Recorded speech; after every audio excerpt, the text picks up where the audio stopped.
Bienvenida. Welcome everyone to Mind the Gap 2020. The Embassy of Sweden in Madrid is organizing this encounter devoted to women, science and innovation in cooperation with the Espacio Fundación Telefónica and supported by ABB Ericsson, the Foundation AstraZeneca and Securitas. This encounter is organized in the framework of the Week of Science and Innovation that is organized by the Comunidad de Madrid.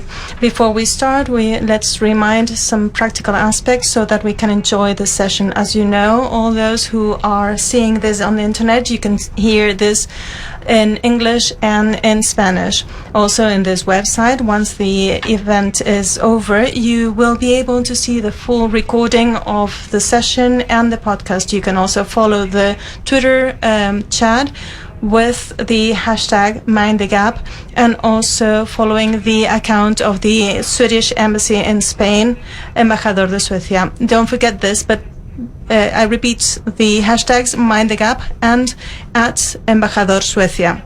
While the pandemic is ongoing, we will be living in uncertainty. We have ahead of us a great challenge facing the hard strike that is endured by the victims and the families of these victims, and also all the people who are working very hard in order to alleviate the pain caused by this pandemic. Some people tell us that without health we won't have any economy. Other people said just the opposite. What we all know here today is that without any science or innovation or technology, neither health nor economy will improve. One of the goals of Mind the Gap is to promote equality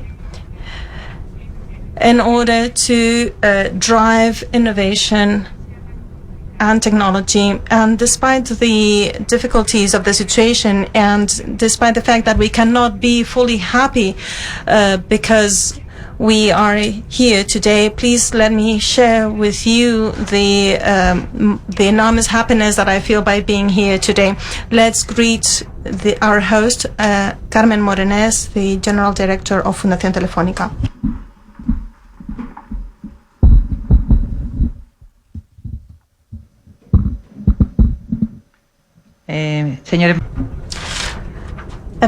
Swedish Ambassador in Madrid, Teppo Tauriainen, and everyone who is here today, both online and here.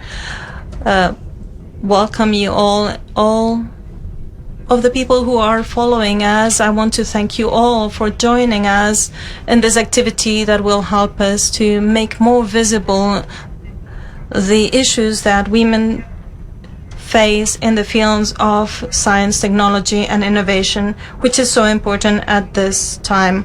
We are hosting the 4th edition of Mind the Gap. This is the second time that Fundación Telefónica has been charged with organizing this by the Swedish Embassy. And as we can see, all these challenges that we used to deal with are even more pressing today. We know that among the goals for sustainable development, the 5th challenge is how to empower women to enter these fields. But we have seen that the COVID crisis has had a great impact on women around the world. This has enlarged the gender gap in a way that we couldn't have foreseen a few months ago. Women were already in a disadvantage with regards to men, both in terms of education and in their work. The current crisis, both the pandemic and the economic crisis that accompanies, have increased this gap. So we believe that the public institutions need to promote these policies to counterbalance this gender gap. Sweden is still a role model that we need to follow within the crisis, and Mind the Gap is another proof of the commitment by the Swedish government in order to promote equality between women and men and to promote STEM skills among women, and also to end the gap, the gender gap, in certain aspects like technology and science. Fundación Telefónica, among the goals within its mission, attempts to change society in different fields such as corporate, volunteering, and other fields. And obviously, education and digital training are key to build all our lines of action within our own programs, such as Escuela 42 or Escuela Disruptiva en Programación, or the shuttles to connect employment, where we deal with unemployment in order to achieve a common employability, provide us with tools so that women can lead their own development. Also, there are several activities that take place within this very space where we disseminate the role of women around the world in many fields. We work in different programs, such as in women's cinema, women in data science, or Mind the Gap, that we are introducing today together with the Swedish embassy. Also, there's a great commitment from all our volunteers who are working from within the company in order to cooperate to promote the incorporation of women so that she is more involved in the information society that in which we are living today. Obviously, you will always find support for for achieving these goals in the Fundación. Today, the women that will accompany us will let us know how COVID is changing or affecting women, and how we can deal with the problems that arise, and how we can open new paths in order to recover the space that we have lost within the crisis, and if at all possible, where we can find any opportunities within the pandemic and this crisis in order to walk towards a greater equality. So thank you all for being here with us, for following us through the social media, and I will leave the floor to the Swedish ambassador in Spain. Thank you very much.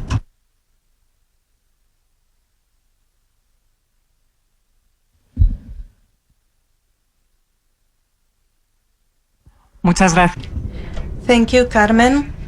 As the director of Fundación Telefónica said, Sweden is a role model for everyone to promote diversity and equality in all fields, and particularly in science and innovation. So this is it is very relevant that is the embassy of Sweden who is organizing these sessions, and I will leave the floor to their ambassador now. Thank you.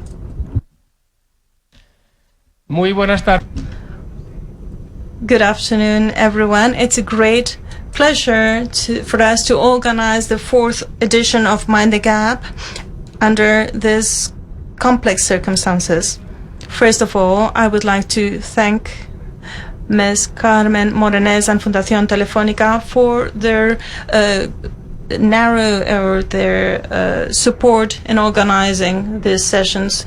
This year, we have a hybrid type of event. We would have liked to invite you to have some Swedish wine. Well, it's not real wine, but we would have liked to invite you to a Swedish drink here in the Fundación. But unfortunately, this year, this is not going to be possible.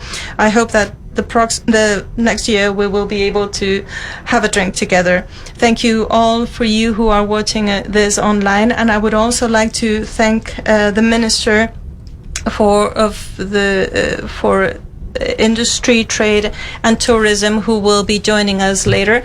Also, I would like to highlight the names of several companies such as Ericsson, ABB, Securitas and AstraZeneca, who have been cooperating with us for several years in order to give more visibility to women in science and innovation. Why do we host this event? Well, first of all, in order to limit the gap, the gender gap, and also to promote the visibility and the presence of women within these fields, and also to inspire young professionals, students, researchers, and entrepreneurs, women entrepreneurs, in order for them to focus in technological matters, and also to promote different practices and best practices between Sweden and Spain. We are trying to show the social and economic benefit and to incorporate equality in all areas of society. They are not only good for the economic growth and the development of the labor market and competitiveness, but they also help creating a dynamic, creative and innovating society where the talents of all the population can be used. It's unavoidable to talk about the impact of COVID in our societies, in our works, both at a public and a private level. There are many studies that are showing that several fields might be left aside within this crisis. Sweden is one of the most, the countries where equality is most promoted around the world. However, we are facing the same challenges as the rest of Europe. A recent study done by the Albright Foundation, a Swedish foundation devoted to studying the gender gap, has shown that there are inequality trends in the technological field. There's a very low percentage of jobs held by women at management level. There's not only inequality within the biggest companies in the stock markets, but the inequality is also rooted in startup companies, and this is really worrying, considering that the new technological companies have a great power to build the future of our societies. At a world level, unfortunately, the technological sector is one of the sectors that has the lowest representation of women. All these numbers show that we need to make special efforts in order to increase women participation. We need to change the paradigm radically.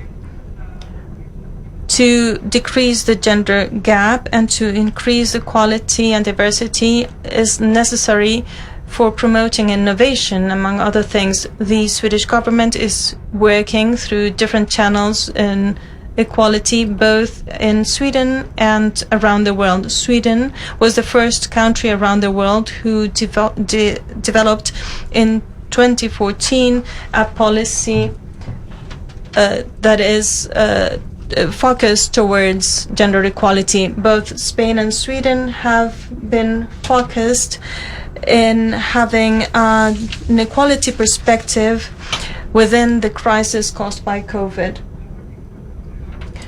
The participation of both sexes in all sectors of the labor market promote the development of the labor market that is equal and that promotes equality. So we need to attract women to the sectors where there are more men in order to profit from their ideas, but also we need to move men towards those sectors where there's a greater number of women working right now.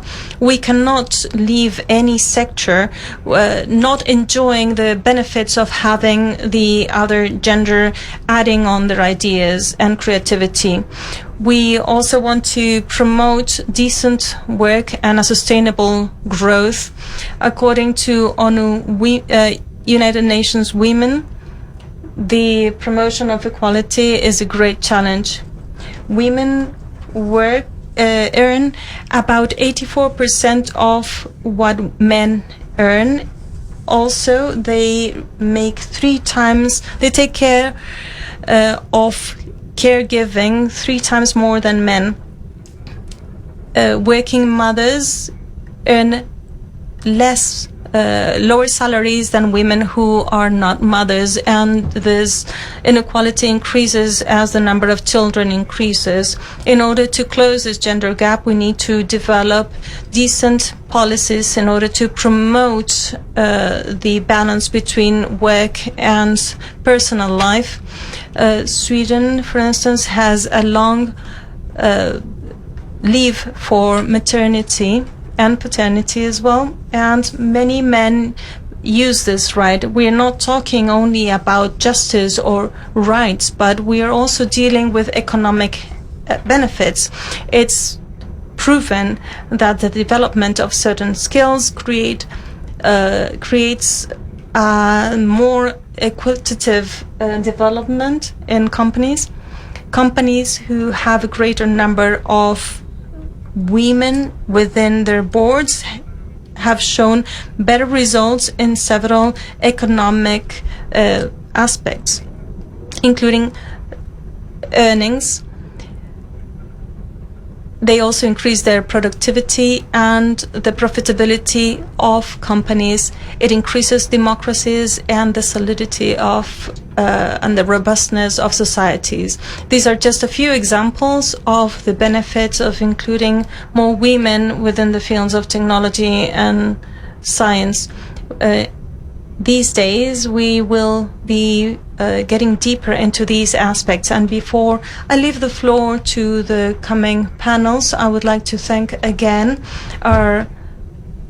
the companies who have supported us, Fundación Telefónica, ABB, Ericsson, Securitas, and AstraZeneca. I would also like to thank the Fundación Conocimiento de I+D for their help in organizing the agenda for the week of science in Madrid. We hope that these sessions are useful for everyone, and also I would like to thank everyone for your presence here today.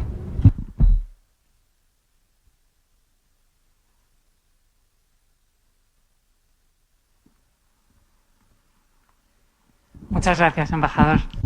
Thank you, Ambassador.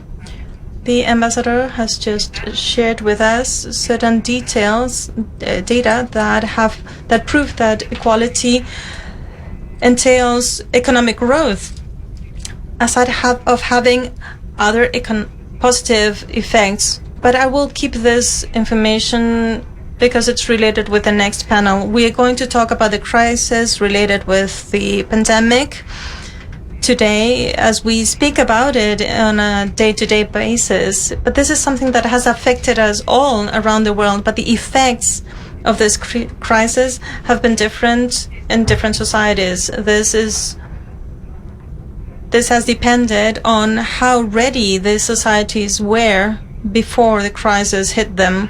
As we said at the beginning of the session, and as the ambassador said, science, innovation, and equality are solid pillars so that the strengths and the social development make us more resilient in the face of situations like this. So we are very privileged for having the opportunity of hearing the experience that they have had in Sweden. We have a woman today that has been for 20 years working on innovation policies. Sylvia Schwarzerger, she is the vice dean of the Lund University in Sweden. Before she was the vice dean of the university, she also worked in the Swedish Agency for Innovations. She has also worked for the World Bank, the European Commission, and she also is a member of the Austrian Council for Research and Development, and she's a member of the International Council of the Norwegian Research Council, and she is going to tell us about diversity and innovation. As you know, when we have an interpretation, you must be aware that there's a little delay. You have the floor. Thank you so much. I hope you can hear me well. I am very honored to be with you today, although it would have been great to be with you physically, but I hope to do that maybe next year or another year. But I'm very honored to be here tonight and to talk to you about diversity and innovation. And I would like to talk about, I would call it diversity for innovation. I think I have a presentation, I hope. I don't know if it's available. If not, I can just try to, there we go. Thank you so much. So again, I think as the ambassador pointed out, and I think also the moderator, diversity and gender equality, we know is not only a fundamental human right, and it's good for equality, but it also is good for economic development. But what I'm going to talk to you about today is why I also think it is so vital for innovation and for the kind of innovation we will need to be able to handle our common future. And if you go to the next slide, I would like to start off by saying that I think I have a good background, both professionally and personally, to talk about this topic, because I was born in Germany. I have 3 citizenships. I'm German, Swedish, and American, but I was born to a Chinese American mother, and I have immigrated to 3 countries outside of my citizenships in my life. So what I've listed here is all the things I've met along my way before I immigrated to Sweden about 20 years ago. And which is something which is quite common, not only for women, but for people who are in minorities. So, and this is partially because I belong to a minority and because I am a woman, but it's also because I am somebody who's switched jobs. So I've lived with these comments that I'm not a real German when I grew up, or not a real economist, or that I'm not a serious academic, or I'm not a real expert. And then a few years ago, the Swedish radio station, public radio station, asked me to do a radio program, which I entitled My Life as a Fake Chinese, because I am ethnically half Chinese.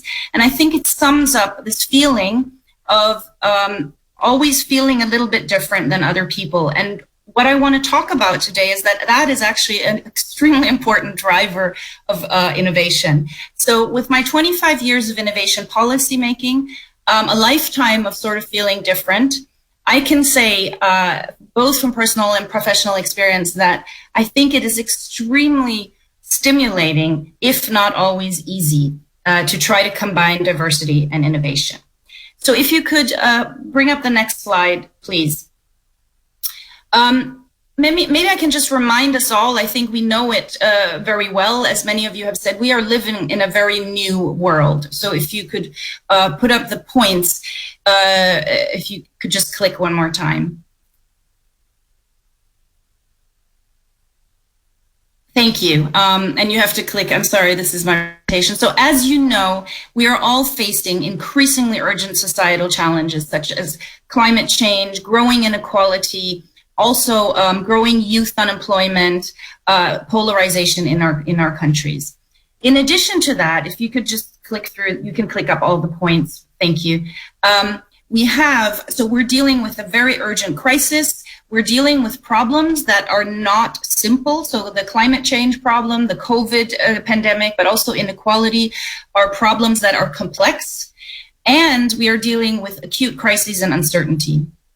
My third point is that this new world that we're living in is a world where we're seeing a rise of new actors in research, education, and innovation. So universities are no longer the predominant, perhaps, actors or the obvious actors when it comes to producing research or and education and innovation. And also, we see the rise of Asia as a powerful force in innovation. And then finally, we're living in a world where democracy, science, and international collaboration are 3 terms that I think in Europe we have taken for granted for a very long time. But today they're actually being questioned and to some extent threatened. So this new world has led a very famous researcher to conclude that, we are not living in an era of change. We're actually living in a change of eras. And so if you could just click on the last 2 points, for what I would like to say with that is that COVID has worsened many of these problems that we're dealing with, but hasn't caused them. So these conflicts and problems were already present before COVID, and now we're seeing how they're being perhaps accentuated. If we could move to the next slide, please.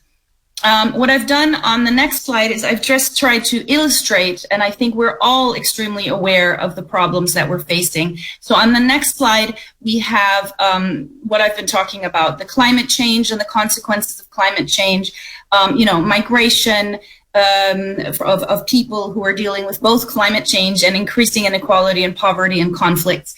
And then on top of that, we have, of course, the COVID pandemic and the extreme economic disruption it is causing for our countries. So we have inequality, we have polarization, social unrest, increasing nationalism, and geopolitical tensions. So if we move to the next slide, this is a quote from the European Commission, actually from 2019, which was before COVID. And I'm not going to read the whole slide, but it's saying that the world is in a flux, right? And everything is changing for everyone. And the question then becomes, are we going to be a victim of change, or will we embrace it and guide it? So on the next slide, what I have done is what we see when I try to describe this new world we're living in. We all agree, I think, that we are going to need very radically new and transformative solutions to address our problems. And these will come through innovation. Our problem is that traditionally innovation has been primarily sort of a driver of firms' competitiveness, new products, new solutions, new technologies. But today we actually need innovation, and we need new forms of innovation to help us tackle the problems such as climate change.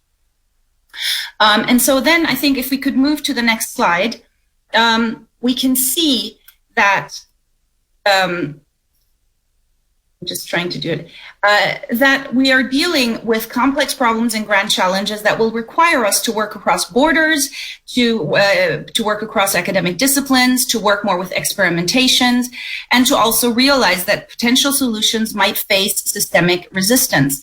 And this is what the OECD calls the challenge that we today have 19th century institutions such as universities, but also the way governments are run or ministries, for actually dealing with 21st century problems. So if we could move to my next slide, my first point is we have growing common challenges in this world. We have growing crisis, uncertainty, and turbulence. And we also have an increasing desire for change, not least the young people. And I'm told, I hope that there are some students listening, we know that a lot of people, the young and many older people, do not want to return to business as usual as we had it before COVID. We want to build a better world. And so these three ingredients, I would argue, are now presenting us with an opportunity for transforming towards a better future. And if we could put up the next slide, then the question becomes, how are we going to do that? And on my next slide, I have a quote by Albert Einstein. And I think you probably know this, but I think it's a perfect quote for diversity for innovation, which says that we cannot solve our problems with the same thinking that we used when we created them. And so what Albert Einstein is essentially saying is that we need new approaches, new skill sets, and new perspectives. We need a holistic perspective and ambition. We need to combine economic, social, and environmental sustainability. And how are we going to accomplish that? I would argue we need to think differently. We need to dare to dream. We need to leave our comfort zone in the way we do things. And in order to do that, I would argue we need diversity in project teams, at negotiating tables, and in decision making. So if we could go to my next slide, one of the most famous innovators that we all know, Steve Jobs, was one of these promoters of diversity. And what he often talked about was that we see the most exciting new solutions when we combine different disciplines and people from different backgrounds. So he was saying it's technology married with the humanities that yields the results that make our hearts sing. So he was a strong proponent of diversity, perhaps in a different form, meaning bringing together people with different educational backgrounds. If we could move to my next slide. So diversity is a powerful driver of innovation, and we have seen that in many radical innovations, and it's particularly powerful for the transformative innovation and systemic change that we will need to tackle our common challenges. My second point is that I think we should be aware that diversity comes in different forms. So gender equality or promoting more women in science is one form of promoting diversity, but we have all kinds of other diversities. bringing more young people into decision making, bringing in people of different backgrounds, of different disciplines. But no matter what type of diversity, it's combining people from different angles and perspectives that actually promotes transformative innovation. My third point is that diversity needs to be nurtured. It's not enough just to bring in one woman or one minority or one person, with perhaps functional disabilities. We need to actually promote a culture of diversity. And too often in my life, and I'm sure many of you have also heard this, when people say to me, we recruit according to competence and we have to recruit the best, as a way to excuse why they don't hire, for example, a woman or a person of color. And I think that is not a correct observation. It's more an indication that we have a narrow and outdated view of competence. And one of my experiences from working with diversity is that it's extremely easy to say what you think when everybody agrees with you, but it's also not so exciting. It's much harder to speak your truth when many people don't even think you should be in the room. And this is a situation a lot of minorities or women face every day. And so I would argue being different is both a source of strength, but you should also be aware it can be also a source of exhaustion when you're always the different person. So if I could go to my almost last slide, I would like to just make a few short reflections about a person who I've had the fortune to meet, Ruth Bader Ginsburg, the justice on the U.S. Supreme Court, who unfortunately passed away. And the reason I'm bringing her up is because she actually spent some of her formative years in Sweden in the 1960s. And she always talked about, at my university, at Lund University, and she always talked about how her time in Sweden really shaped her view of equality and of the importance of non-discrimination. And the reason I bring her up is because I think Ruth Bader Ginsburg is a perfect example of perhaps the kind of leadership that we might benefit from in the future. So she is an example of somebody who was extremely good in her studies, but found it difficult to get a job as a lawyer when she graduated. So her career path was not a straight career path because she was a woman. And this is one of the things on the bottom right. I've put a picture of, some of you might recognize, of Lombard Street in San Francisco. And what it shows, it's a very crooked street. And to me, this is sort of the path that many women take in their leadership. You know, we don't have straightforward paths often. We meet resistance. We have to transition, like Ruth Bader, she had to, because she couldn't get a job as a lawyer, she had to work as a professor. But in fact, it gives us many different perspectives. And we also don't have clear role models often. So we have not sort of the highway to success often. We deal with resistance, we deal with prejudice, and it makes us, I would argue, many women and also minorities, stronger leaders, perhaps better listeners, more empathetic leaders. It also means that we're able to take in perhaps different perspectives, that we are more willing to question institutions and authorities, because if we only listened to everybody and accepted it, we wouldn't be where we are. So my point with this is that perhaps leadership, which is not the obvious form of leadership, is actually, it's a leadership by inspiration. And it could be the perfect type of leadership that we will need if we want to achieve the goals in this transformation in times of uncertainty. And so, to be a little bit provocative, and since I haven't slept since 3 o'clock this morning following the US elections, perhaps it's time to move away from angry white men to people who actually, have a different type of trying to promote change. So my last slide is, what do I think needs to happen? I think we need to promote a new definition and a new view of talent and competence. I think we need a more holistic perspective on problem solving. We need to recognize and promote diversity as a driver of renewal, innovation, and transformation, and thus our ability to shape the future. We should encourage much more mobility across sectors and from in and out of academia.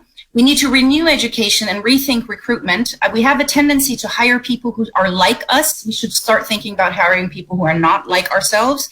And we need to raise awareness of resistance to change. So I think my last point, and this is my slide. Again, I would like to just bring this to you as an example, bringing it back to Sweden perhaps, is I would argue it's time for a new definition of talent. So if you could just put up that What we have here is, of course, all the fantastic Swedish inventors that have contributed to many of the fantastic products that Sweden has benefited from and that have made Swedish companies competitive. And I have a lot of respect for them. And on the top, you have a traditional boardroom. And on the right, I think you know the top right. And on the bottom right, you have Isabella Lövin, who at that point was the Minister of International Development Collaboration, trying to show perhaps this notion that it's time for a new definition of leadership and talent. And with that, I thank you very much for your time, and I hope you have a good discussion today. Thanks so much, Sylvia. Let me tell you, not only are we sure that you are a true expert, you are also a true inspiration. And I'm sure all the people connected to Mind the Gap, we are ready to leave our comfort zone to innovate. So thanks so much, Sylvia. I hope the situation improves, and next time we can gather all together here with the Swedish wine and the ambassador promises. Okay. Como hemos dicho antes, celebramos la cuarta. As we said before, this is the 4th edition of Mind the Gap. Many things have happened during these 4 years.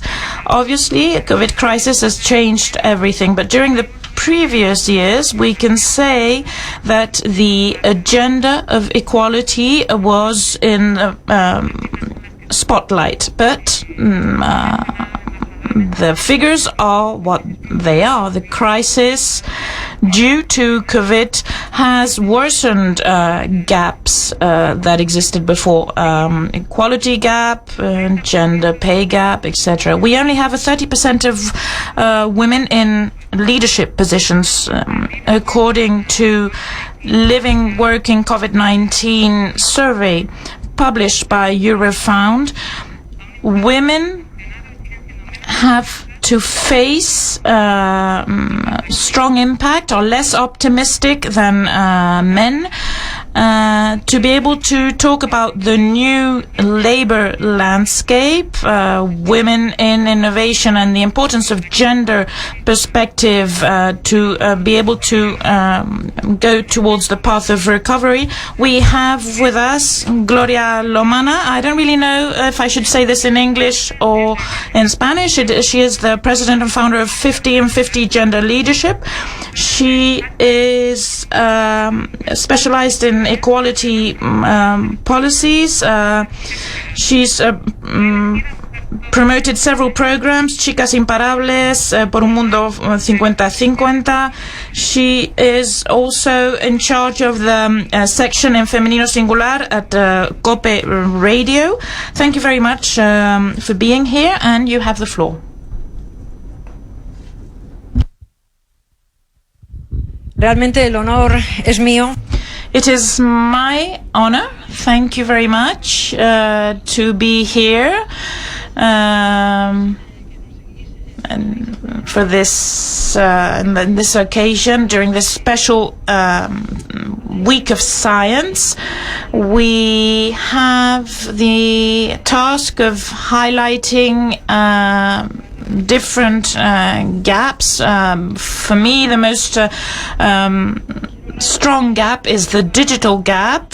We have to really tackle it. I would like to thank the ambassador of Sweden. It is an honor for me to be here, invited by a country that I admire a lot. It is an example of innovation, of equality in a space such as this one.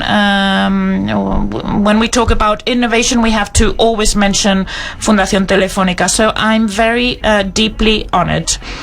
We are going to talk about the situation of women in the labor market, the labor situation of women after or since COVID. To be able to talk about this, we have to mention the current challenges and future challenges. The current situation tells us that, as in many other crises, women are losing strength,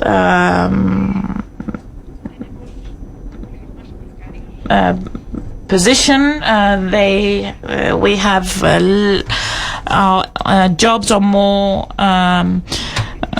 precarious. We have to deal with more tasks. We don't have a true shared responsibility within our workspace, our family. I'd like to talk about co-responsibility more than work-life balance, and because we are not promoted in the same way. So when a crisis occurs, the impact is felt stronger among women.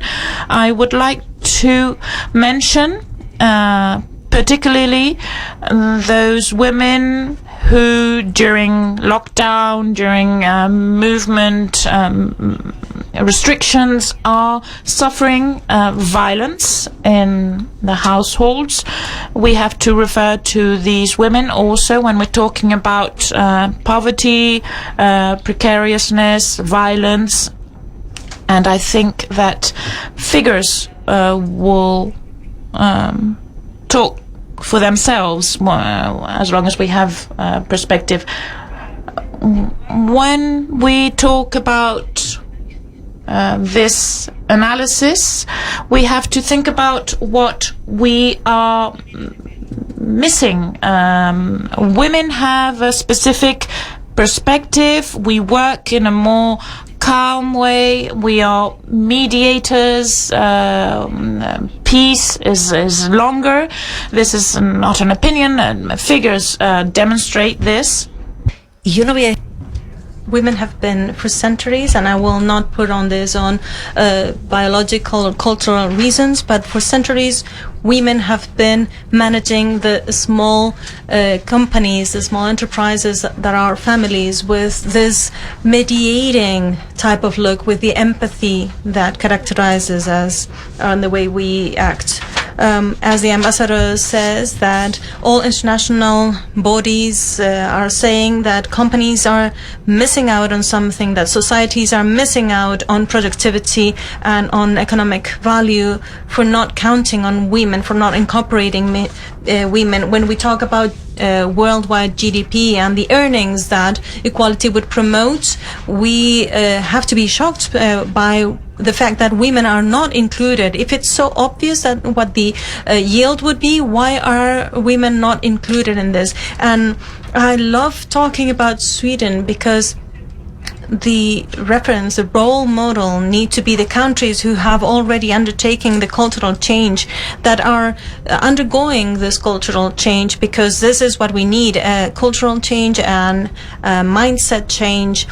We need to educate the coming generations, both women and men, in equality, being very rigorous about this and having them have self-trust, because my experience from 50-50 has led me to start the program Chicas Imparables, Unbeatable Girls. We in 50-50, we were born from that golden circle that was described more than 10 years ago,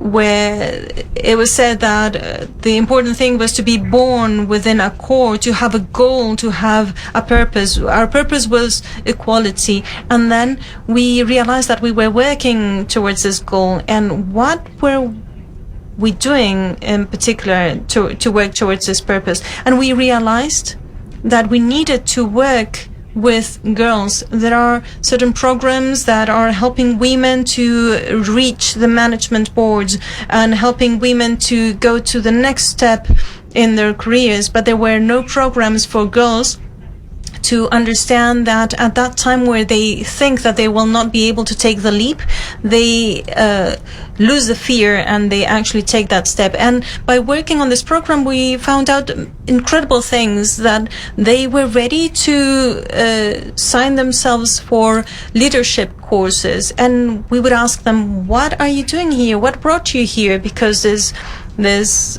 training was about female leadership, and we asked them, you want to be a leader? And they all said to us, when we ran the research in order to start this program with several important companies and organizations that were ready to work on this project as well. And all girls said that they didn't want to set limits for themselves, that they wanted to develop the creativity that had been cut short for them, and they wanted to travel.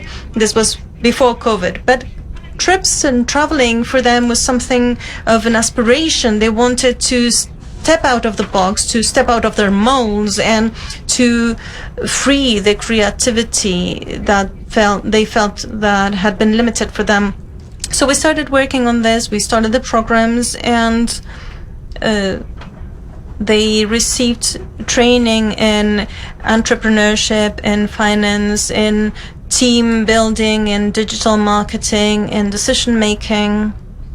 And when they stepped out of these courses, we have over 150 girls, or around 150 girls who trust themselves much more than before. So from my viewpoint, this is what we need to do. It's when you throw a flat stone on a puddle and it starts creating waves.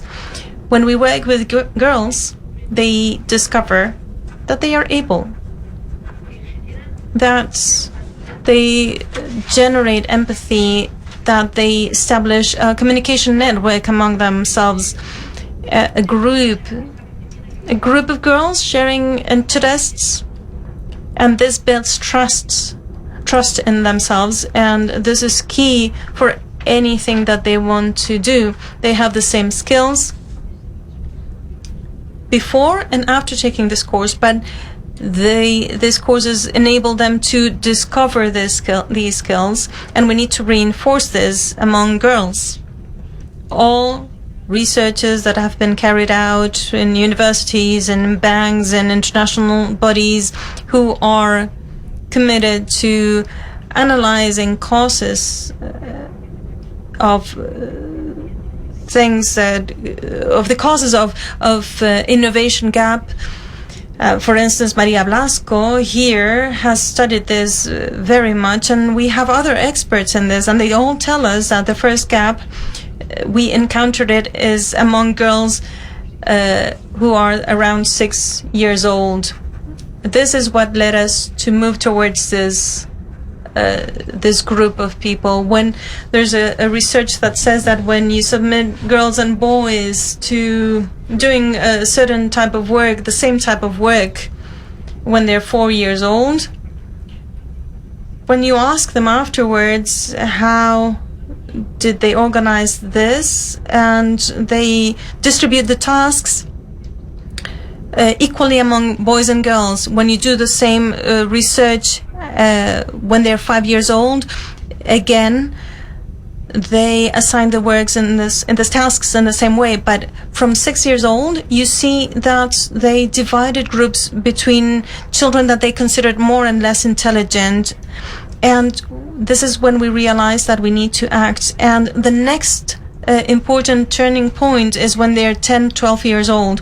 We know this, and we know that the jobs in the future are not only within the STEM fields, but everywhere we can find technology, anywhere that we can sell, compose, create, trade, or travel, we will be needing technology in anything that we do. It's not about telling girls you need to study technology. They need to study whatever they want, as long as they make this decision freely, and not because they are insecure, they're afraid, they have a lack of self-esteem, or not because they don't think that they're capable of doing things that are only meant for boys, because they are incapable of doing the same things. Technology will lead us to all types of jobs in the future. The best paid jobs will be related with technology. The best positioned jobs will be within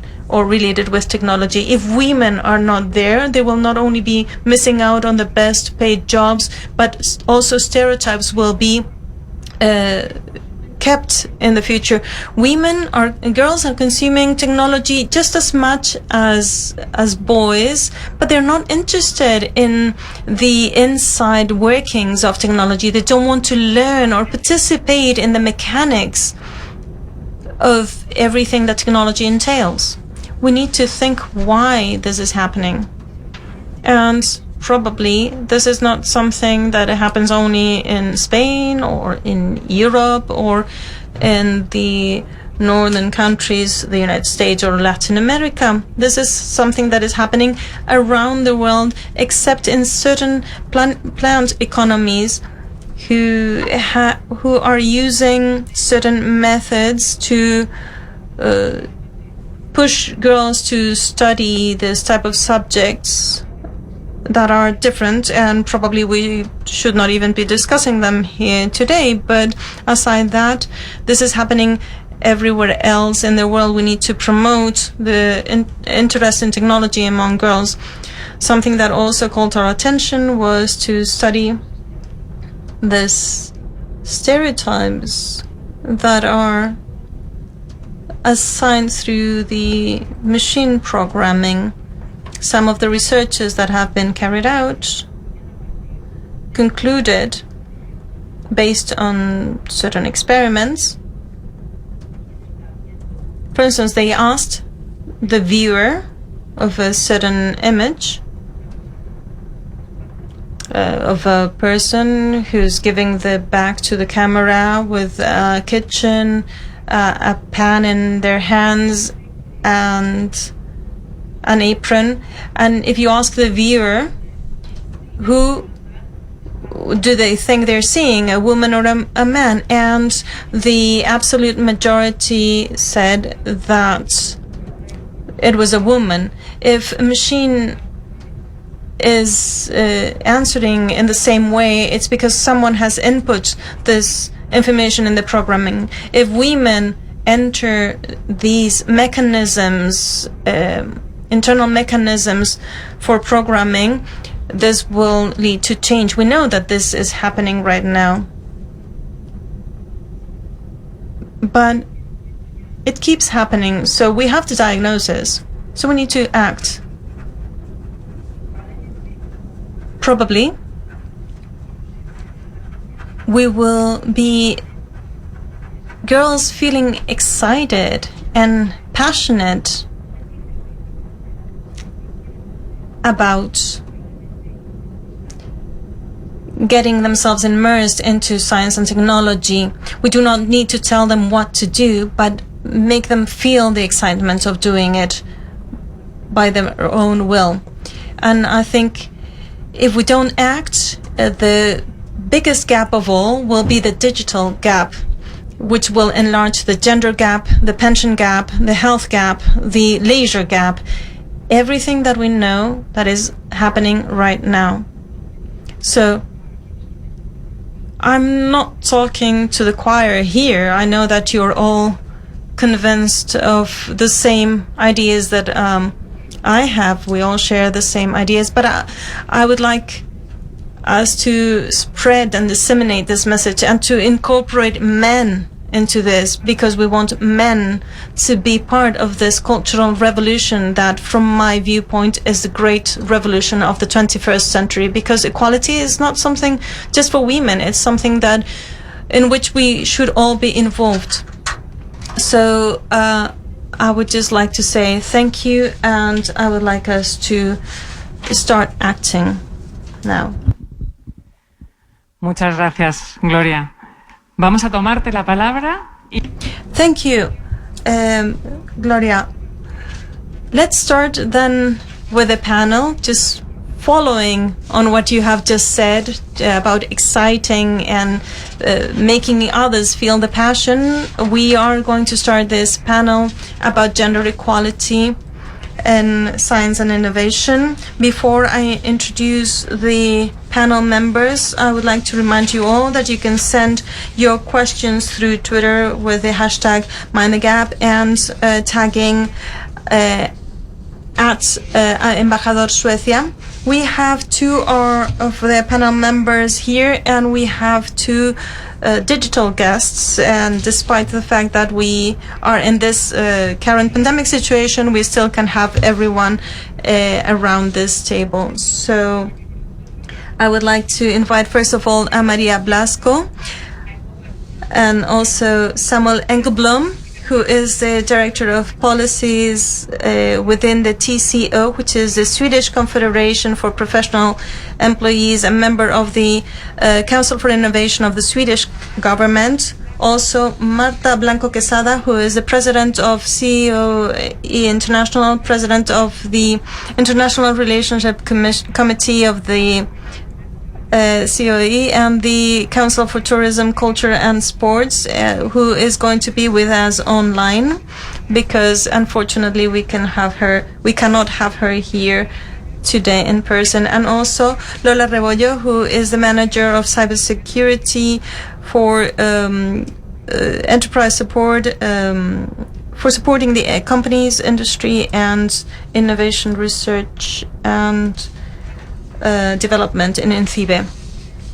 So many topics have been already mentioned, but I would like, despite the great number of challenges that we have ahead of us, I would like to talk about the opportunities. I would like to start with you, Maria, because you are leading a very important center with the goal of developing new ways of preventing, treating and curing cancer.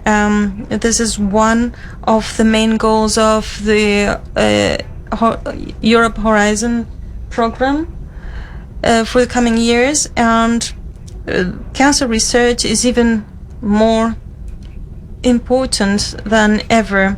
So everything that is done in this field, we hope that will also translate to other fields. Also, I know that from CNIO, you are promoting the role of women within the CNIO, and I would like to ask you how you do this. Since 2012, we have a Bureau for Women and Science. When I got to CNIO, this was one of the main goals that I found, and since then we have been trying to change the center in order to facilitate the balance between work and private life and the work in the center. We have done several things. We have been working with the working committee and the we have also, for instance, inspired remote working, or promoting also schedules that will allow both women and men to find the balance between their working life and their private life. And besides the impact of COVID,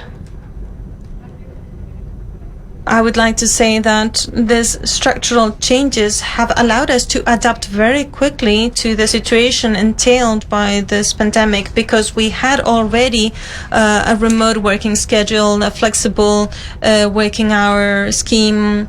So we didn't have to implement something very fast, very quickly, in order to adapt to the pandemic situation that has forced us to, of course, use more remote working, etc. But in our case, it was sort of funny, because we were quite ready because of the work that we had been doing in order to promote this balance between working life and private life.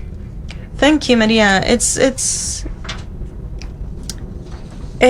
really remarkable to note the difference between what has happened in companies that were already prepared to undertake the challenges by COVID and those who were not ready. Samuel, we were talking about the Eurofund and a survey that they have done, and they highlighted that the pandemic has affected the balance between working life and private life, has affected mostly women, and especially young women are more bound to lose their jobs than young men. This is a trend that has been detected by the surveys around Europe, and also with during these times the health care carried out by women has increased, and we are finding new challenges in the gender gap field. But do you think that we can still be optimistic and that we have the opportunity of changing things? Thank you. Thank you for your invitation. When the pandemic hit us in March, it had an immediate impact in the labor market, but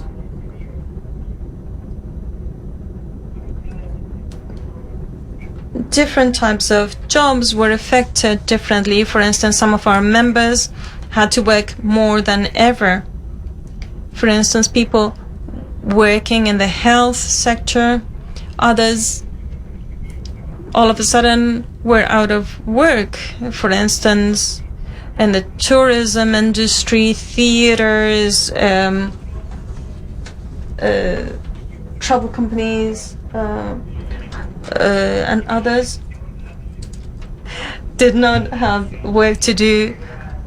For instance, in the manufacturing industries, etc. And there's a third group that had to start working from home or working differently from what they had been working up until then by using digital tools. And there were very big differences depending on the gender.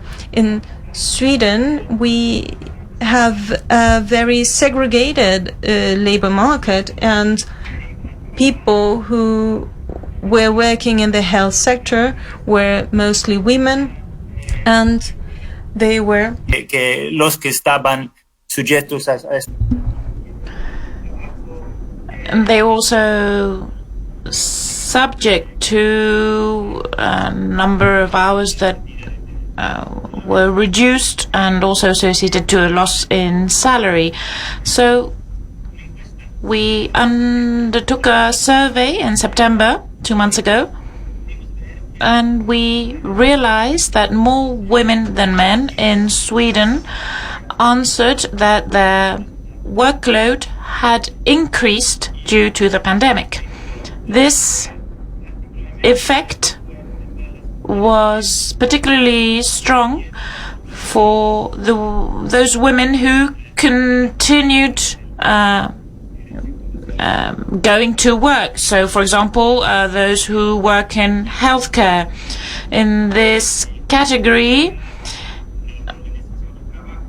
there were also more answers with regard to shifts in work organization due to the pandemic. If we're talking about those who work from home, working from home at least partially has been more frequent in Nordic countries compared to Spain, for example. But according to the survey, 42% answered that they were working from home compared to a lower figure before the COVID-19 pandemic. So a significant difference. It is difficult to say something final with regard to productivity or gender equality long term, but for the moment we can say that working from home has been warmly welcomed in Sweden. The majority of employers are managing things quite well. According to the survey, we can see that 7 out of 10 enjoy working from home, and more than 60% would like to continue working from home at least 50% of the time after the pandemic. In this regard, there was no difference in gender.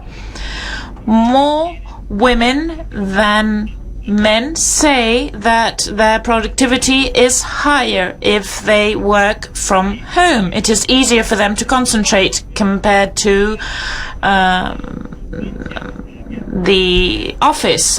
We must also remember that schools and have remained open in Sweden. Of course, the importance of having open schools and functional schools and the impact that this has on equality and work-life balance.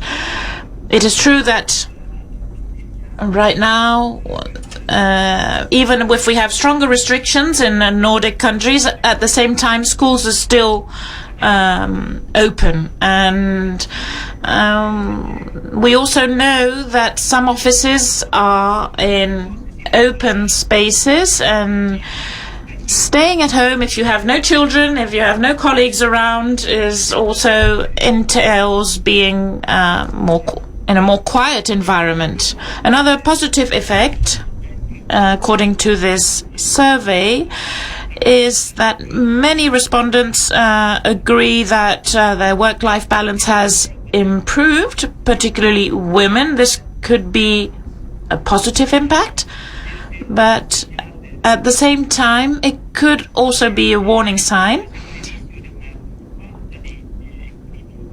It could mean a lack of balance in normal circumstances. If we have to commute for work, or if working hours are not as flexible. We should also think about long-term effects. At least in Sweden, after the pandemic, we would go back to a situation in which more people will be working at least half of the time from home. And I think people will be able to choose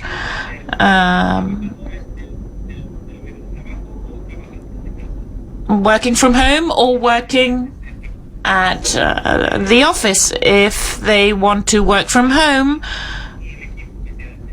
the employer will send them all the equipment that they need to be able to work from home. But maybe 50% of the time they'll go to the office, but I think things will change after the pandemic.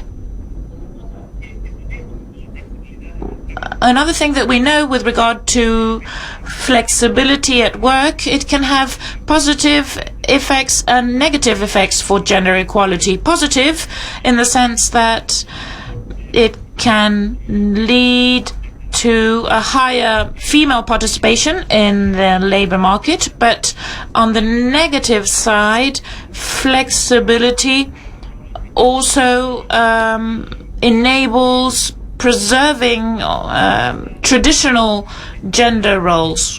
If this new flexibility is used in a more egalitarian way,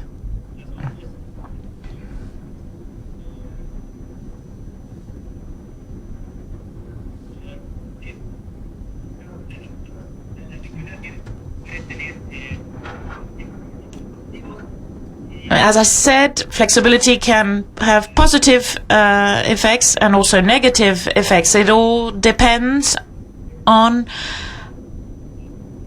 how women and men use this flexibility. If women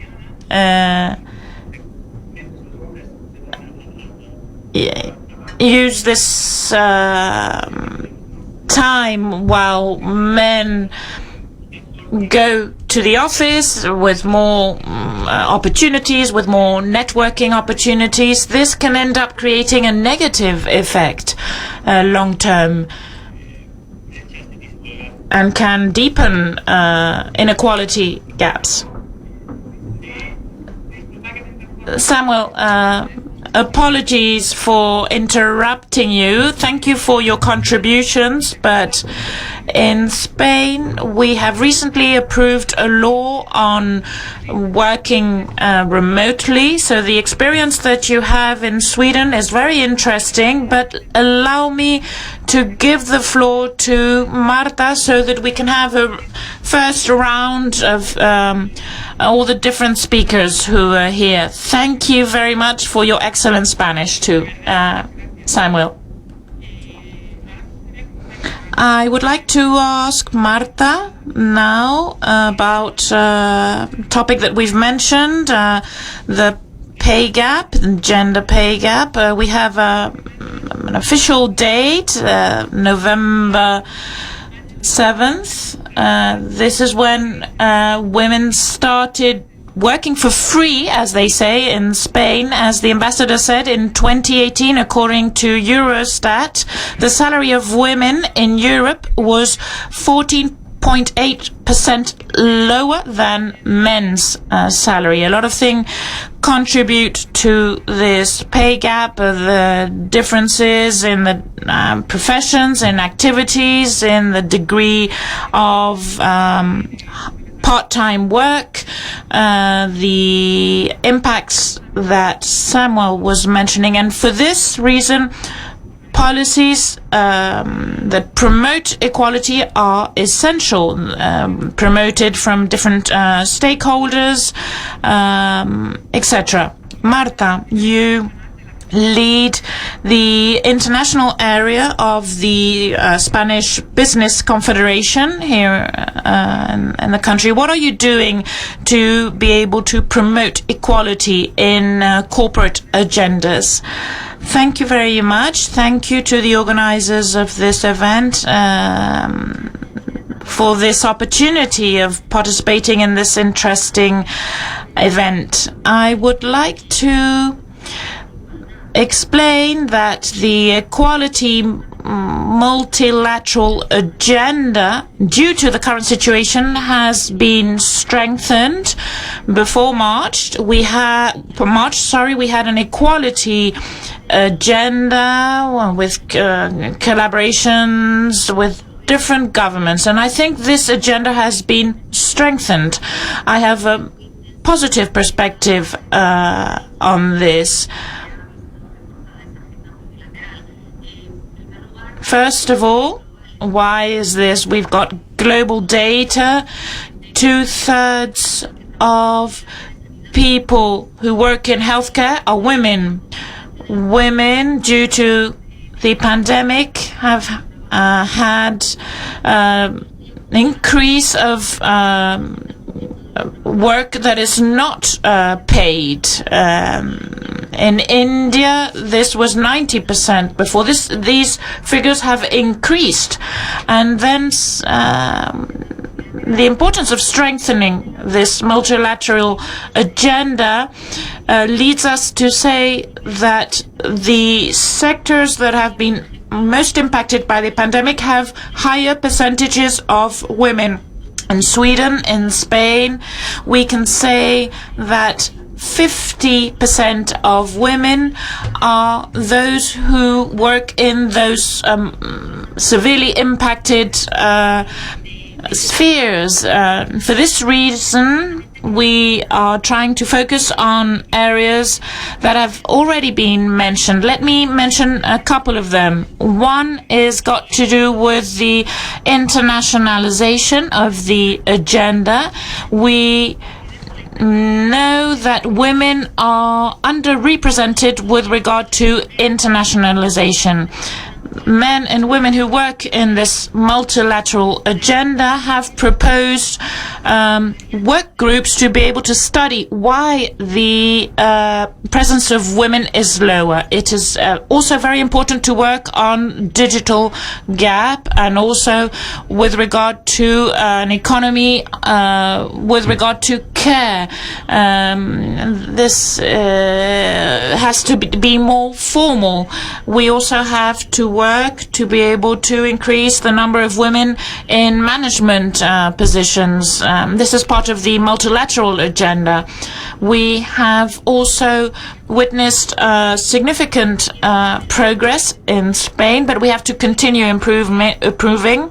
What we have seen in these last months is a collective effort to be able to improve all these conditions, to be able to guarantee an equality of opportunities. This is what we've seen, a global collective effort, and also to align public policies with private policies. Yes, of course, very important. It is great to hear this from you, representing the Spanish Business Confederation, with this importance between the links between the public and private.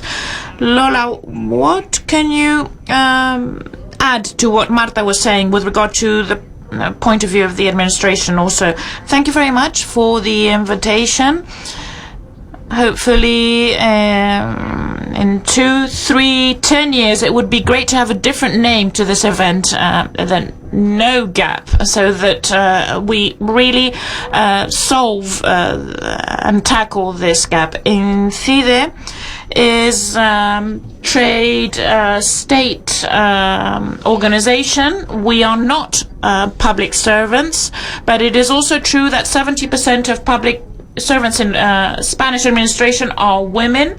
How has COVID had an impact on all of this? Well, we have education, we have healthcare, and also in justice. We are talking about essential activities.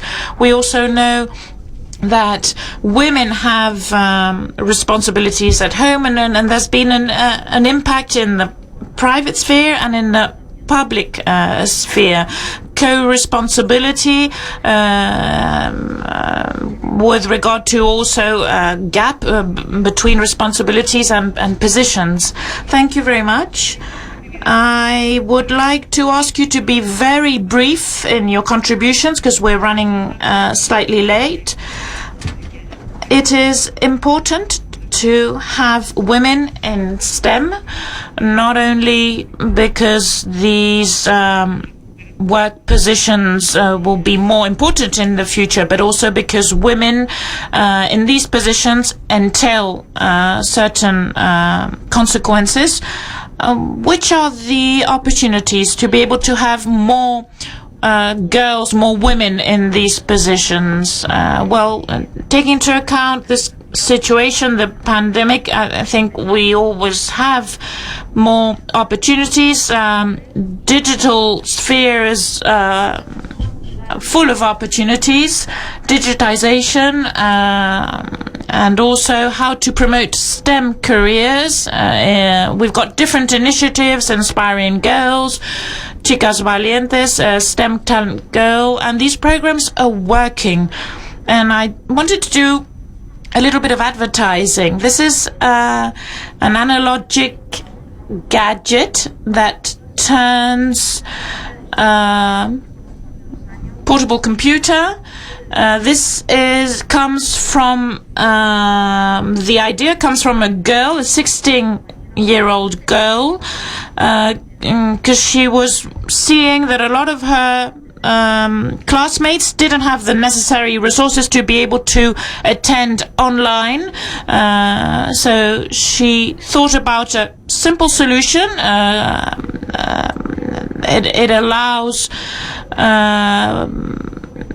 it is printed at home, and we have to be creative, we have to be daring, we have to be Also, these girls have to be references for other girls. We have to dedicate more time, more efforts, and I would like to encourage everyone working in science to be brave, to be inspiring, to have visibility. If we take into account women and men capabilities, they are complementary, they are lead to success, and we know that organizations that are diverse are more successful. And thank you very much, Lola.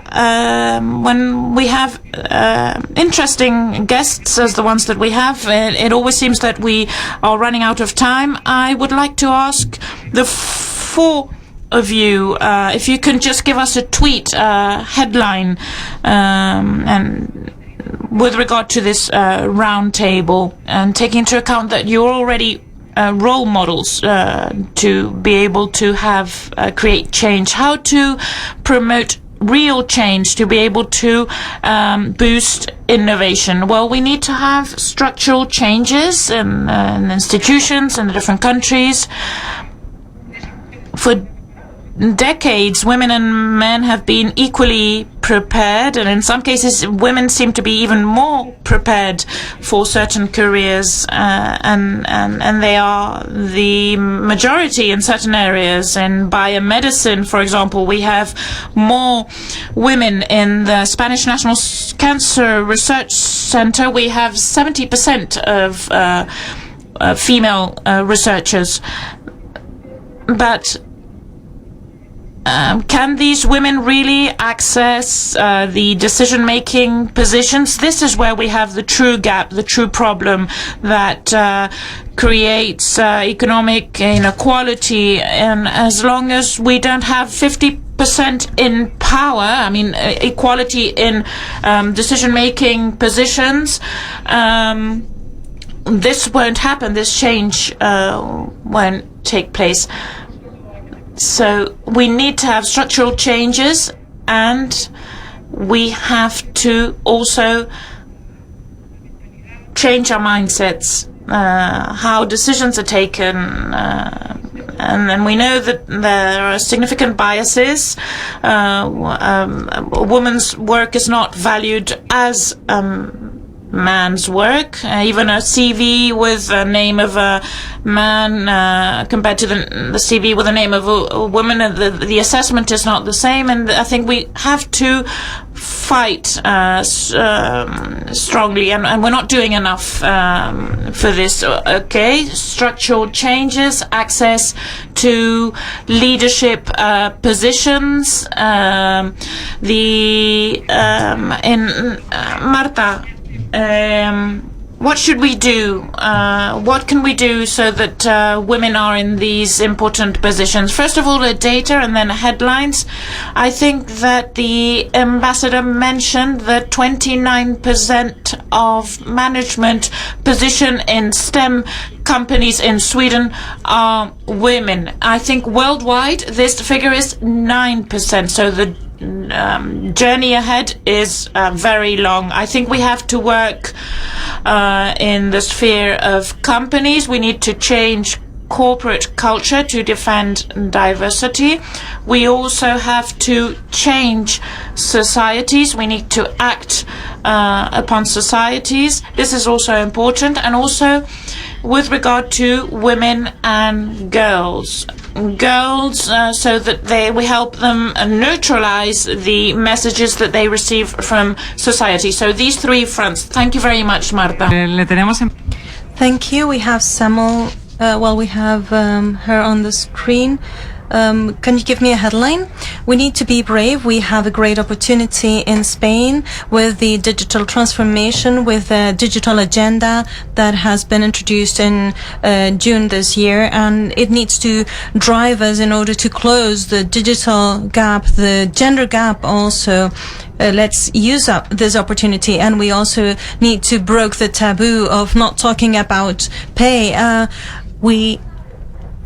I have worked with 15 startups led by women, and they are ashamed of talking about money, and they are ashamed of mentioning the money in order to get return. And we shouldn't be ashamed of talking about money. Women have brilliant projects, and they are focused mainly in social aspects. But we need to talk about money. There's a very competitive market, and we need to prevent men from always being ahead of us. There's in MIT the pitch that was done by men was supported by 68% of the people, whereas women's pitch were only supported by around 30% of the people who heard them. And this needs to change. I'm very glad that you brought this up, Lola, because this is a very important Samuel. As we said before, we had just passed a law regarding remote work, and this is here to stay apparently. So from your experience in Sweden, what measures do you think we need to take in order to promote equality?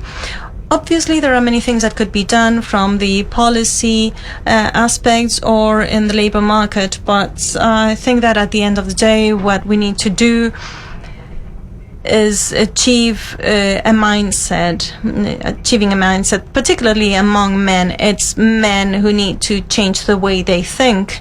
As I said before, making the employment more flexible might be something good for equality, but it can also have negative effects. And these negative effects, however, are the result of the ideas that we hold about the roles that have both men and women. We need to change this, and therefore this opportunity for remote working could actually be something that could help us build a type of employment that is more human, more productive, both for women and men. Thank you very much, Samuel. I was going to say that we need to close the panel, but I want to ask one final question that I just received. Manu Martin mentions that there's precariousness when it comes to graduate students that are entering the labor market. What steps need to be taken in order to face or to end the gender gap in this situation, or at this point of their lives? I know an initiative, Singularity, which is a startup, and they look into 300 dimensions, both mathematical, social, and other aspects, and they give you about 3,000 new careers that are non-existent yet, that will exist in the future.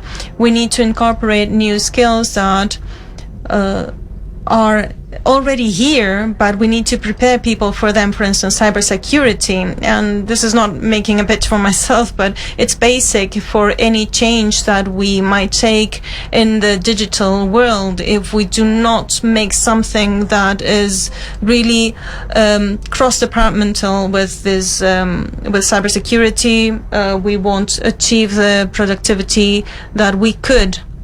We need to start adjusting the competences that we teach our students. Would you like to add something else, or I would close the panel? Thank you all. We keep adding more reference to our background today. Thank you very much. Bien, continuamos con nuestras... Let's move on to our next inspirational speeches. One of the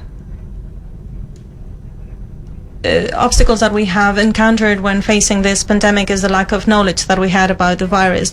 We did not have enough scientific knowledge, but what we know is that the virus affects certain people differently from the other people, and it depends greatly on their previous health condition. Again, we have to go back to the topic that this crisis is not creating new gaps, but actually enlarging pre-existing gaps. And to this, we need to add something that a recent study highlighted, a figure that was mentioned before. Is that women are in the forefront of the fight against the pandemic because they're about the 70% of the health sector members that are fighting COVID in the countries around the world. Now we have Maria Galvez, who is the General Director of the Patient Organizations Platform. She has directed and organized several projects to improve the quality of life of people who are affected by different types of diseases, training, defense of their rights, technology to improve their quality of life, awareness, etc. Among several of the initiatives that we can highlight, one is the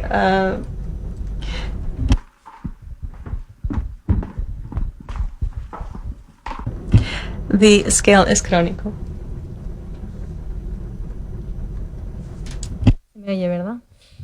Can you hear me? Good afternoon. Thank you for having me here today. Thank you to the Swedish embassy and all the collaborators and participants in the sessions.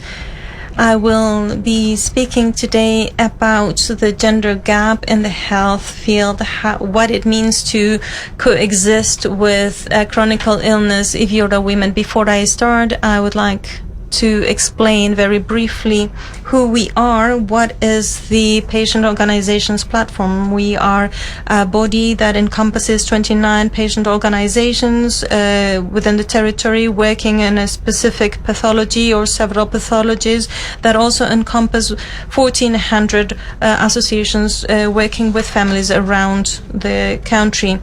You can see many logos here, and I think this represents very well who we are.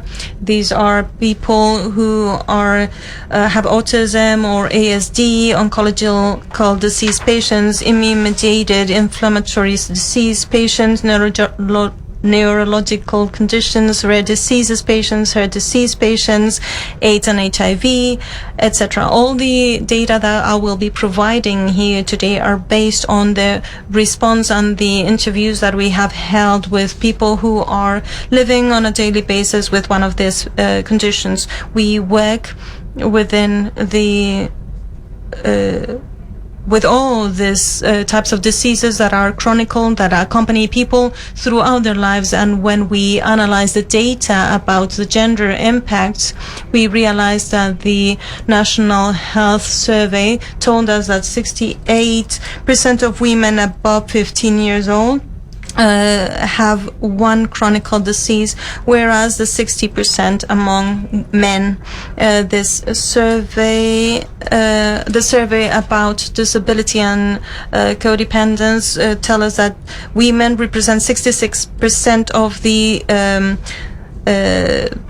population with disabilities, but they do not have, not all of them have the corresponding certificate. We work in the social field and in the health sector field, and we talk about humanizing things, and one of the aspects that we talk about is that in order to humanize things, we need to understand every person's needs. We cannot treat all communities in the same way. We need to segment, we need to target the different needs that they might have, and this is what we do within the platform.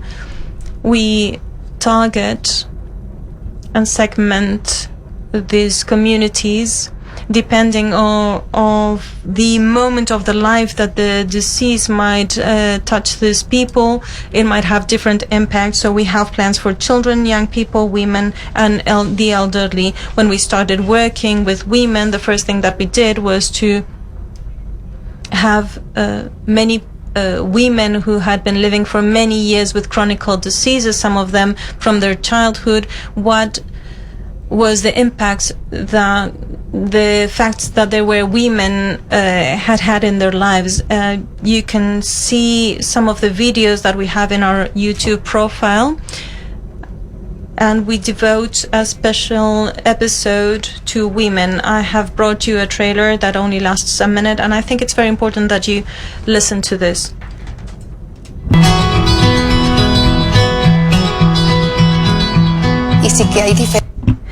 There are differences between the situation of women and men in terms of the impact in the unemployment level, having the same conditions, the pressure under which we are, or at least the pressure that I have experienced, is quite strong because we have taken this role for ourselves, and because society has put us in this role. You are a woman, you have a condition, and you also have a responsibility, and we are all burdened with this. We do not complain until it's very late because we put other things in front of us, and we do not take enough care of ourselves, and we always think that we can keep on going without saying anything. And those diseases where the patients are mostly women, there have been many delays in terms of the research and also the acknowledgement of these diseases as well. In certain conditions where the patients are of a certain age, where they might think about becoming mothers, this is a problem that only women can experience, and obviously the treatment needs to be connected to gender. And with this platform we get together and we have now more possibilities of being heard by the administration and changing the protocols. We need to be together. We have a single voice that is strong to be heard. I invite you to have a look at the full documentary. We do not have much time, and I'm an expert in talking very fast, so I will try to do that today. I will introduce two studies that we have developed and introduced this year. One of them with the Complutense University of Madrid. One of them deals with women and chronic diseases, and we wanted to try to understand the dimension of all the problems that we were seeing. The goal of the research was to understand the particular situation, particularly focusing in the healthcare and also focusing on the employment and the mental health aspects of it. One of the points that really called our attention, and that we had more studies in general, was that women spent twice the time trying to find a diagnosis after they experienced their symptoms. 3 years in the case of men, 6 years in the case of women. Of course, this affected the way they perceived their own sickness. 50% of the women that we interviewed said that their health condition was bad or very bad, whereas the number of men was much lower. This also had to do with the delay in undertaking the treatment. It's obviously if you postpone the treatment, it's more difficult for it to be as useful as if you started earlier. And also you could see that in this case, when you talked about satisfaction, 6.3 men were satisfied, whereas only 4.8 women were satisfied with the quality of the care that they received. When we talked about the impact on employment, we realized that more women kept working than men, but we realized after the study that this was because they did not find it easy to get certified as having a disability as men. Only 11% of women actually managed to get a certification of a permanent disability, whereas men, the number of men receiving a pension was much higher than the 16% of women who received this type of pension. when they had a chronic disease. We also asked patients if they had to take care of other people having a disease or a pathology. Most of women said that they took care of other people and they devoted more time of their week to taking care of other people. And because of this fact, their condition, the women's condition, had actually deteriorated further than that of men. Regarding the social relations, this affects the health condition, and 76% of women and 56% of men said that they had reduced their social relations since they had received a diagnosis, which also affected their perception of their own health. Starting from this study that was introduced in March in the Congress, and this was just before the pandemic, and we were hit by it, and we realized that we had to start working on how COVID-19 is impacting people who already are experiencing a very poor health condition. So we understood that we needed to insert this gender gap in the study, that we need to keep this line of work. And the study that it's going to come in 3 waves. We have had the first wave now. These are the data that we are seeing today. And we realized that 3 out of 4 women mentioned that their health had deteriorated from the beginning of the pandemic, whereas only 1 out of 5 men said that their health had deteriorated. Most of the people who have been, who have felt alone during the pandemic were women. This has had a very strong emotional and psychological impact, and 40% of women felt that they needed to have help, psychological support. Out of the people under the survey, 1 out of 7 patients said that were unemployed, and the 69% of unemployed women did not receive any economic compensation. When we compare the households having a lower income than €500, 88.5% of the households where the breadwinners were women, where the households were mostly represented among this group of households who earned less than €500 per month. Among the patients who kept on working, we had great difficulties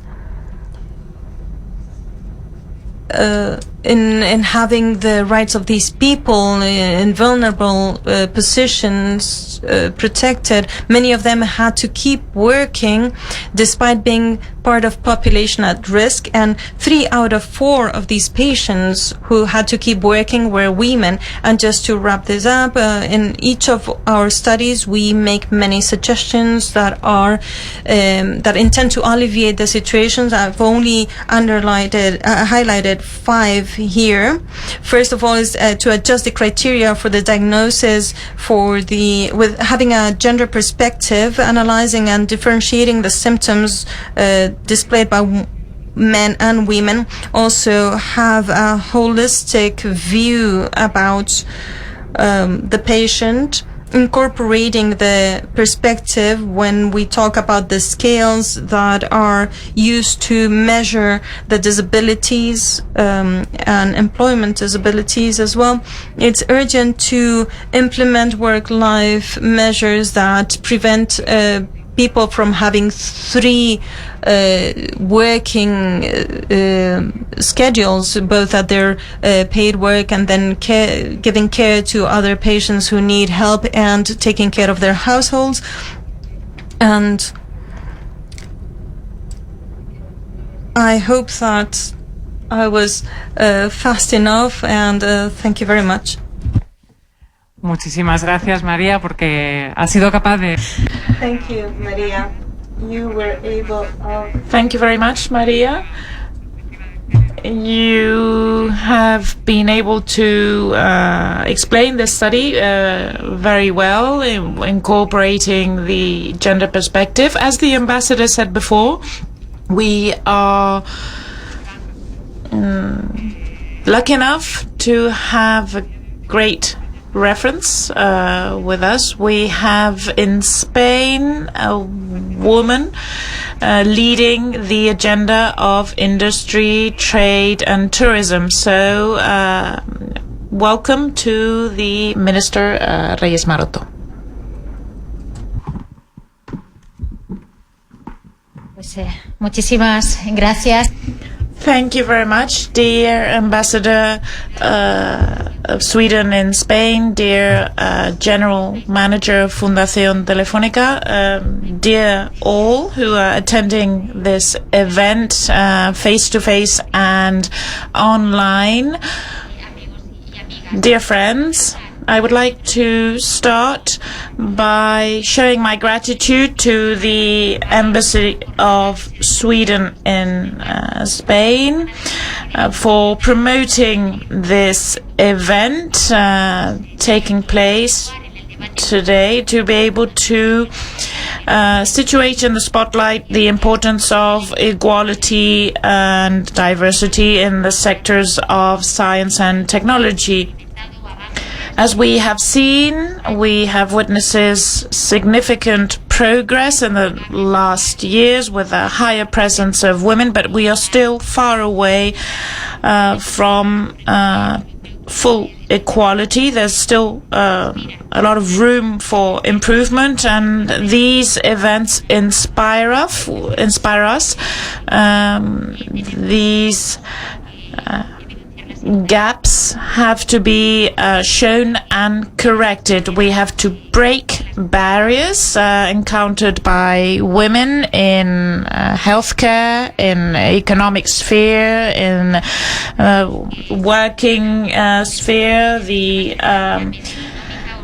sticky floor and the glass ceiling, all these obstacles that prevent women from achieving a management position, with inequalities that trap women, reflected in salaries and also in the feminine bias with regard to part-time jobs. All of this has an influence with regard to taking decisions when girls choose a career path with a significant bias. And as we have seen today, I would like to also highlight the impact of COVID-19 crisis. Women, due to their traditional role associated to care, and certain sectors also with a higher presence of women. It is important to have a gender perspective in the debate and also to give answers to the challenges that are associated to COVID-19 crisis. The white paper that has been recently published by the ministry, nowadays only 15% of technological employments are held by women. This entails that gender bias that are being reproduced in the digital sphere. This bias is sourced in a lower presence of women in STEM careers, apparently with no reason, specific reason. Young girls do not attend this kind of education. We need to make visible professional careers of women scientists. Today we've had debates with some role models, women who are references in work-related sphere, and it is important to use this as an inspiration for future generations. In an economy that is more and more digitized and full development of technologies such as IA, big data, robotization, these spheres are the careers of the future. Elena Moran, during an interview, who has received the Award of Excellency for Women in Engineering, it is necessary to discover and to follow these references. We need to make these professions closer to the classrooms, also using feminine role models as inspiration so that stereotypes are broken, promoting science, technology, in all the professional sphere. And from politics and from the institutions, we have to fight these stereotypes. We have to fight any backward progress due to the COVID-19 crisis. For this reason, gender equality is one of our strong points in different spheres, in science and education. This is a commitment that is also shown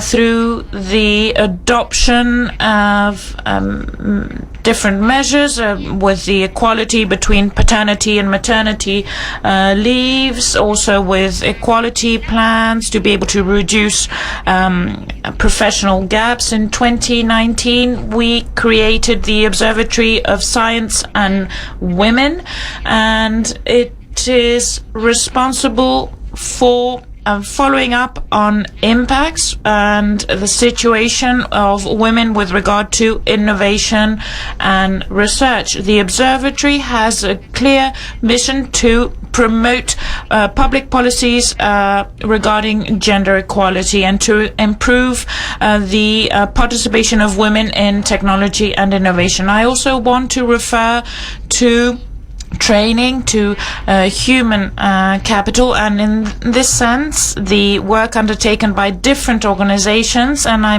would like to refer to a specific institution, the School of Industrial Politics and Organizations. In this organization, I would like saying that I'm the first woman to hold this position, but hopefully there will be many more afterwards. And in this organization, we have different programs highlighting diversity, gender equality, and traditionally men-held discipline, that is industrial policies and organizations. We need to make visible feminine talent. We have to have more women in decision-making positions, and this program is a program not only aimed at the business sector, but also aimed at security forces. Last year, I attended a course aimed at women who work in the Spanish Guardia Civil, and many changes are taking place in these law enforcement agencies. In 2016, there was a program launched with regard to rural challenges and women, and we are seeing the impact of these kind of programs, trying to promote women entrepreneurship with coaching, mentoring programs, and allowing women in the rural sphere to keep up with changes. And also from the government point of view, we have another program related to resilience and recovery, presented recently by the President of the government, with the triple aspects related to the COVID-19 crisis: economy, social and healthcare, women as a more vulnerable group in the face of this uncertain and difficult situation. Women take care of most of household chores, of caring for others, and many difficulties that also have been created with regard to their incorporation into the labor market. All the situations contemplated by this plan will allow us to stop increasing these gender inequalities. With regard to the 2025 agenda, we also have a clear objective of reducing gender inequality in different spheres. Digital, we have to refer to the data that I mentioned before. I would like to finish with a last reflection. We all agree that we have a huge female talent that cannot be wasted. Only if we add this talent, if we take out the most of the talent of women, we will have a more sustainable and more inclusive society.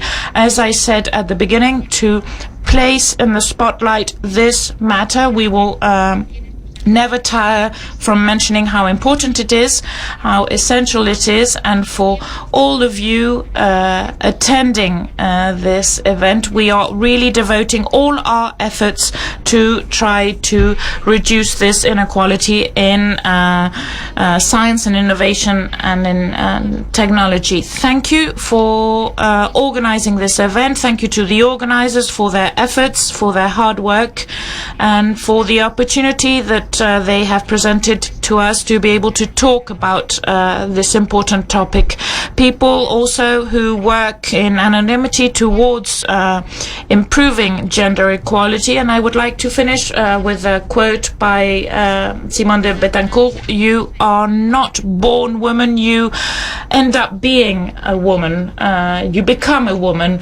And, we are all working hard, I hope, to be able to incorporate female talents to science and innovation. Thank you very much for your attention.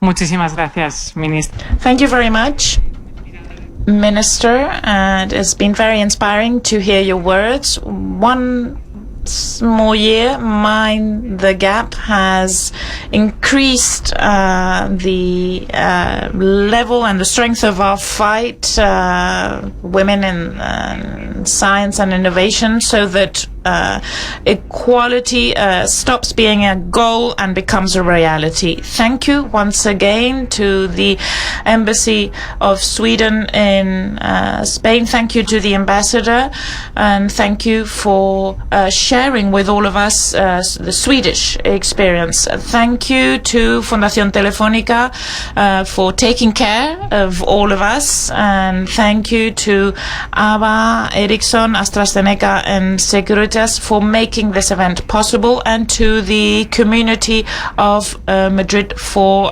organizing this week of science and innovation. Thank you to all the organizing teams, interpreters, technicians that have made this event possible. And finally, but not for this reason less important, thank you to all the attendees who have followed this event online. As we have seen with 2020, many challenges, but also many opportunities.